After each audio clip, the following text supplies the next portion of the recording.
दोस्तों नमस्कार। आप सभी का स्वागत है हॉन्टेड सॉल्यूशन यूट्यूब चैनल पर। इस चैनल पर मैं कृणाल ऐसे पैरानॉर्मल इंसिडेंट्स, एक्टिविटीज और उस पर किए गए सॉल्यूशन के बारे में बताता हूँ। हमारे पास कुछ ऐसे ही इंसिडेंट्स आए हैं जिन्हें मैं कृणाल अपनी आवाज में नैरेट कर रहा हूँ। जो रियल इंसिडेंट हम आपके सामने लेके आते हैं उसे किसी ने तो हमारे साथ शेयर किया होता है, और ये उन लोगों के लिए मैसेज है जो इस प्रकार के दुख से पीड़ित है और उससे कैसे राहत पा सकते हैं।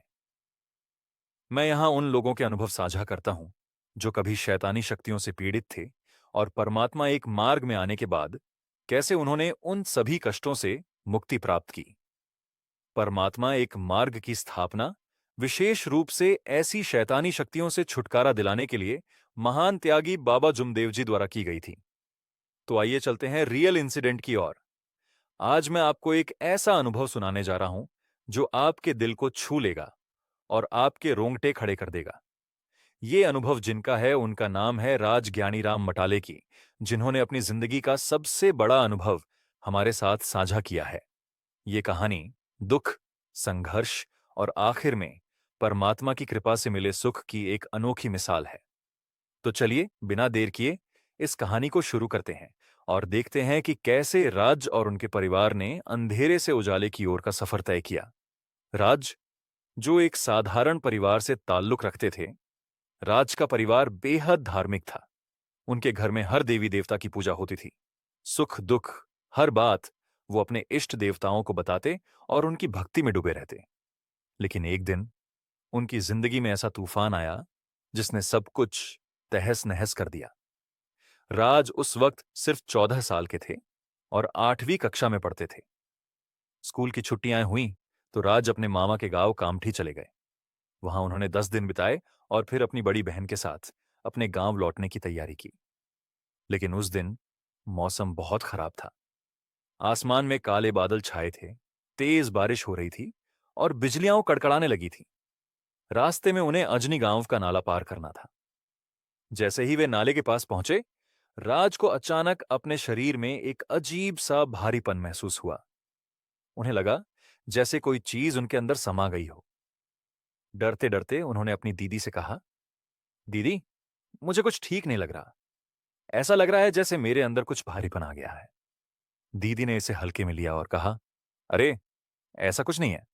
बिजली कड़कड़ाने की वजह से तुझे ऐसा लगा होगा। चुपचाप चल, घर पहुंचते हैं। राज चुपचाप दीदी के साथ घर लौट आए, लेकिन उनके मन में एक अजीब सा डर बैठ गया था। समय बीता और चैत्र का महीना आया।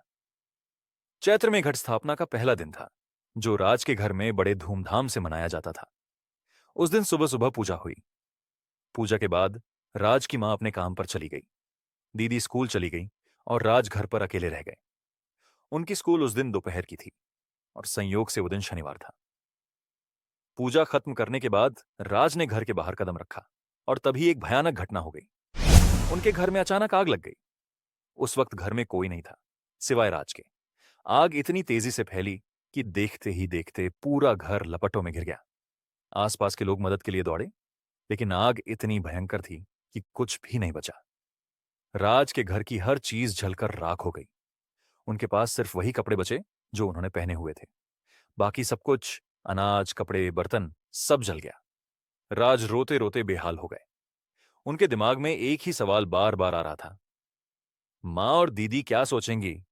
मैं घर पर था, फिर भी घर जल गया। वो मुझ पर गुस्सा करेंगी कि मैंने कुछ क्यों नहीं किया। आग लगने के बाद राज का परिवार बिल्कुल बेसहारा हो गया। उनके पास न खाने को कुछ था, न पहनने को कपड़े, न सिर छुपाने को छत। वे अपने घर के आंगन में खुले आसमान के नीचे सोने को मजबूर थे। जमीन पर बिछाने और ओढ़ने के लिए भी उनके पास कुछ नहीं था। उस मुश्किल वक्त में राज की बड़ी मां, यानी उनकी मां की बड़ी बहन, ने थोड़ा बहुत सहारा दिया। उन्होंने कुछ कपड़े और चादरें दी, जिनके सहारे राज का परिवार किसी तरह दिन काटने लगा। लेकिन हालात इतने खराब थे कि कई बार उन्हें 2-2 दिन भूखे रहना पड़ता था। इसी बीच राज की तबीयत बिगड़ने लगी। उनकी मां उन्हें डॉक्टर के पास ले गई, दवाइयां दी, लेकिन कोई फायदा नहीं हुआ। मां ने हार नहीं मानी। वे राज को लेकर मंदिरों, दरगाहों, बाबा फकीरों के पास गई। एक दरगाह में एक बाबा ने कुछ ऐसा कहा जिसे सुनकर मां के होश उड़ गए। बाबा ने कहा, तुम्हारे बेटे को बाहर से कुछ लग गया है। जिस दिन तुम्हारे घर में आग लगी थी, उसी दिन एक बहुत बड़ा हादसा होने वाला था। वो वार तुम्हारे घर पर नहीं, बल्कि तुम्हारे बेटे पर आने वाला था। वो किसी तरह बच गया, लेकिन उस पर अभी भी एक बुरी शक्ति का साया है। बाबा ने धागा बांधा, मंत्र पढ़कर पानी और राख दी, नींबू पर कुछ जादू किया, लेकिन राज की हालत में कोई सुधार नहीं हुआ। बल्कि अगले ही दिन राज का व्यवहार और डरावना हो गया। अगले दिन राज ने जो किया, उसे देखकर उनका परिवार दहशत में आ गया। राज ने अपने ही हाथों से अपने सिर पर ईंटें और फर्श के टुकड़े मारने शुरू कर दिए।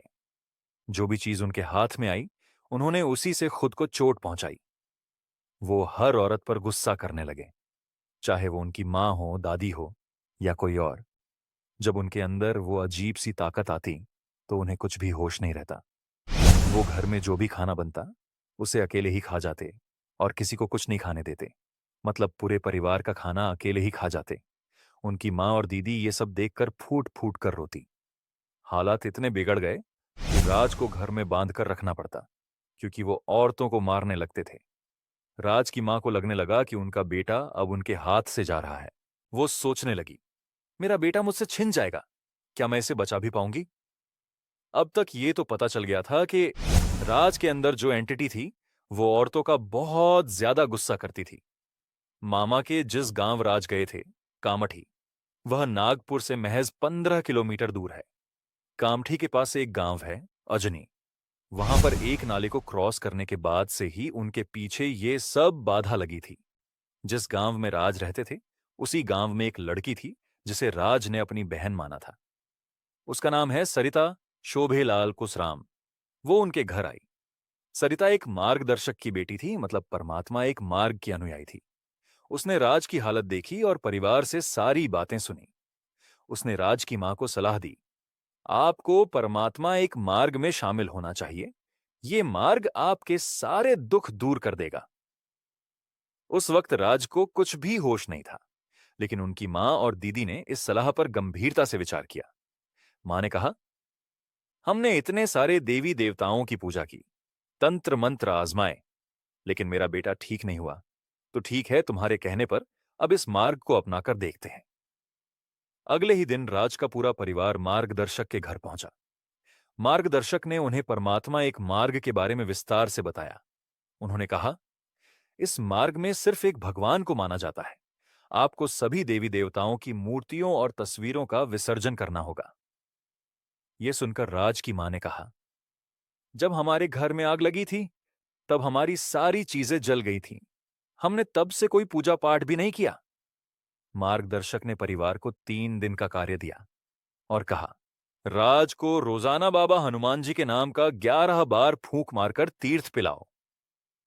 परिवार ने जले हुए घर को थोड़ा बहुत ठीक किया और कार्य शुरू कर दिया। 3 दिन का कार्य पूरा होने के बाद मार्गदर्शक ने उन्हें 7 दिन का एक और कार्य दिया। इन 7 दिनों में परिवार को एक अजीब सी शांति का अनुभव होने लगा। सबसे बड़ा बदलाव यह हुआ कि राज की तबीयत में सुधार होने लगा। 7 दिन के कार्य के बाद राज की हालत में 100 में से 70% सुधार हो गया। इसके बाद परिवार ने 11 और 21 दिनों के कार्य भी किए। धीरे धीरे राज पूरी तरह ठीक हो गए। उनकी मां और दीदी की आंखों में खुशी के आंसू थे। जो परिवार सब कुछ खो चुका था, उसे परमात्मा एक मार्ग की कृपा से सब कुछ वापस मिल गया। राज की मां ने सोचा, हमने कई सारे देवी देवताओं की पूजा की, फिर भी हमें कोई राहत नहीं मिली। लेकिन इस मार्ग में शामिल होने के बाद हमें सुख, शांति और समाधान मिला। इस मार्ग ने न सिर्फ राज को नया जीवन दिया, बल्कि पूरे परिवार को एक नई उम्मीद दी। इस मार्ग में शामिल होने के बाद राज का परिवार त्याग के कार्य में भी जुट गया। उन्होंने सभी तत्वों, शब्दों और नियमों का पालन किया। राज ने यह कहा था कि मैं आज जिंदा हूं तो सिर्फ भगवान की कृपा से। अगर हम पूरी ईमानदारी और निष्ठा से महान त्यागी बाबा जुमदेव जी के दिए तत्व, शब्द और नियमों का पालन करें, तो इस मार्ग में कोई भी दुखी नहीं रह सकता। मैंने इस कहानी में पहले जिक्र किया था कि इस मार्ग पर चलने के बाद कुछ कार्य करने पड़ते हैं। अब मैं इसे और स्पष्ट करना चाहता हूं। कार्य का अर्थ है सुबह जल्दी उठकर 5:30 बजे दिया, अगरबत्ती और कपूर जलाकर भगवान से विनती करना। इस दौरान उन्हें अपने सारे दुख बताने पड़ते हैं। साथ ही कुछ नियमों का पालन करना जरूरी है, जैसे सत्य बोलना, मर्यादा में रहकर हर कार्य करना, सभी के साथ प्रेम से व्यवहार करना, क्रोध से बचना और किसी भी गलत व्यसन से दूर रहना। फिर शाम को फिर से दिया, अगरबत्ती और कपूर जलाकर प्रार्थना करनी होती है। और सबसे आखिरी में एक वाक्य बोलना पड़ता है, मानव धर्म की जय। यही कार्य कहलाता है। इसके अलावा कोई भारी भरकम काम नहीं करना पड़ता। इस परमात्मा एक मार्ग को मानव धर्म भी कहा जाता है। दोस्तों, ये थी राज मटाले की कहानी। इस कहानी से हमें ये सीख मिलती है कि जब सारी उम्मीदें खत्म हो जाएं, तब भी भगवान पर भरोसा रखना चाहिए। परमात्मा एक मार्ग ने राज और उनके परिवार को न सिर्फ उनके दुखों से उबारा, बल्कि उन्हें एक नई जिंदगी दी। ये कहानी हमें बताती है कि सच्ची आस्था और सही रास्ते पर चलने से हर मुश्किल को पार किया जा सकता है। आपको ये इंसिडेंट कैसा लगा? अगर आपके पास भी कोई ऐसा अनुभव है, तो हमें हमारे दिए गए ईमेल आईडी पे जरूर बताइए। और हां, इस कहानी को अपने दोस्तों और परिवार के साथ शेयर करना न भूलें, ताकि वो भी इस प्रेरणादायक कहानी से कुछ सीख सके। हो सके तो इस YouTube चैनल को सब्सक्राइब अवश्य करें। ऐसे भी कुछ दर्शक हैं जिन्हें YouTube चैनल को सब्सक्राइब करना पसंद नहीं होता, लेकिन फिर भी अगर आप परमात्मा एक मार्ग के सेवक हैं, तो चैनल को अवश्य सब्सक्राइब करें। इससे हमें मोटिवेशन मिलता है ताकि और भी वीडियो बना सके। धन्यवाद। नमस्कार।